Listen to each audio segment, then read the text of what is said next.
So this week's Get to Know You question is, what is a unique game that each of you have played? Vyaas, do you want to go first? Yeah, so my game is this game called Literature. So it was actually, it's disputed the origin where it came from, but it's an intense card game. It's a memory game on steroids. And this game was from, people are debating, but it's either from Madurai or Erode in Tamil Nadu / Kerala. So it's played in the engineering colleges here. And the way I got to know about this is it's through my dad's family.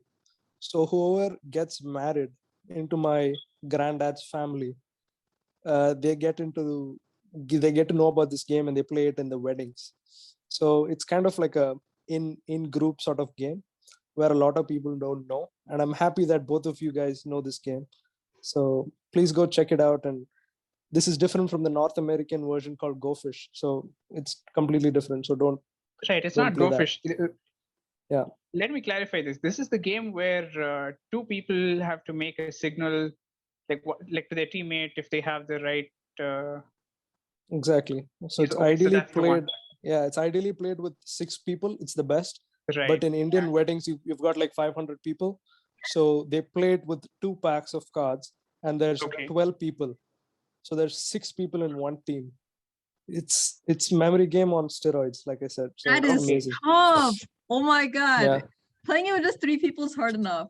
So yeah. So okay, what about you guys? My cousins and I used to play that game all the time when we were younger. So we are 6 cousins. So that worked out perfectly. My dad actually invented a variant of this game and he called it Auto Racer. Okay. So what we did was we had 8 different brands of cars, and then each brand had 6 models. So you had Hyundai, Sonata, Stantro, and then so on. Then you got BMW, X1, X3, X5, X6. So you've got to collect the brands together. So it's pretty much like Literature, but just with the car names. So my brother and I, we used to love it. So that's my game. That sounds similar to a game I played called like 3 Roses. Yeah.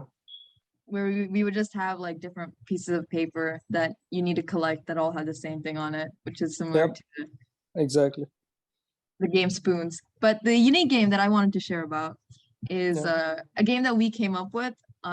We used to play it on the terrace of our home, and on the terrace there was a bunch of like pillars that are left, so in case they want to expand the building's height, the pillars are kind of like they have the base for it. So they're only like 2 to 3 feet tall, and it's like 1.5 feet wide, and there's like 8 different pillars on this terrace. So we would play a game where someone would close their eyes and count down. People would go hide behind different pillars. Each pillar had a number, and then the person would guess like which pillar people were in, and they had to guess it right. So it's basically hide and seek, but it was like a variant where it's on the terrace and you play like hidden behind pillars, and we play at nighttime. So depending on your clothing, you can also run between the pillars if you wanted to switch up where you were hiding. Anyways, that's a very specific That sounds game. like a lot of fun. It was a fun time. There's also a different game we played called Mango Tango. I don't know if anyone's heard of it. That's for the next video. Never heard of it. Mango Tango. Yeah, next video. Deepak, what games have you played that's unique? All right. So has everyone here played Risk, the strategy game? I don't know. World Conquest? No. Okay. So it you have a world map. It has like 50 countries or something like that, and the goal is to conquer the world. So everyone is assigned territories, everyone who plays, and you get a certain number of troops. You get reinforcements each round. You decide whom you want to attack, and you try to conquer other territories. And whether you win a battle or the other side wins a battle will depend upon a throw of the die.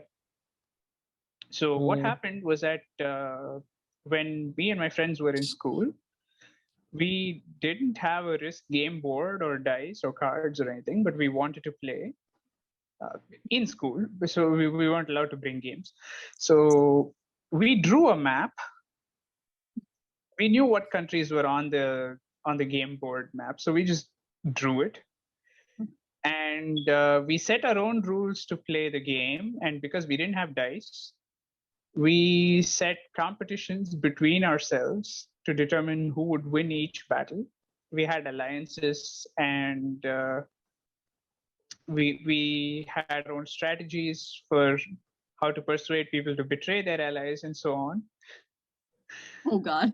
And these games would go on for days on end because it doesn't end quickly, and no side, even if there's only two alliances, no side is likely to conquer the world that quickly. So they would go on for days on end, and we just had to make sure that we could play without the teachers finding out that this is what we were doing. So you played the game of Risk and the game of Risk in real life. Yeah.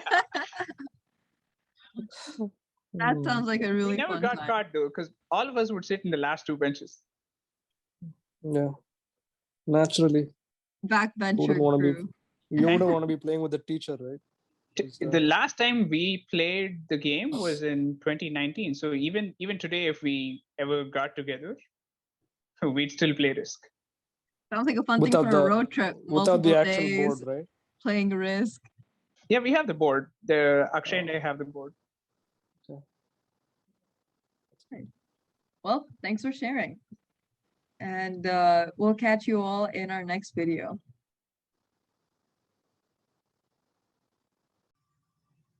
Oh, you're still here? Well, thanks for getting to the end of the video. Hey, while you're still here, make sure to like, comment, subscribe, and hit the notification bell to get new updates when we post videos. Also, make sure to check out these equally exciting videos as well. Have you pressed it yet? Come on, you have 5 seconds left. 3, 2, press it now.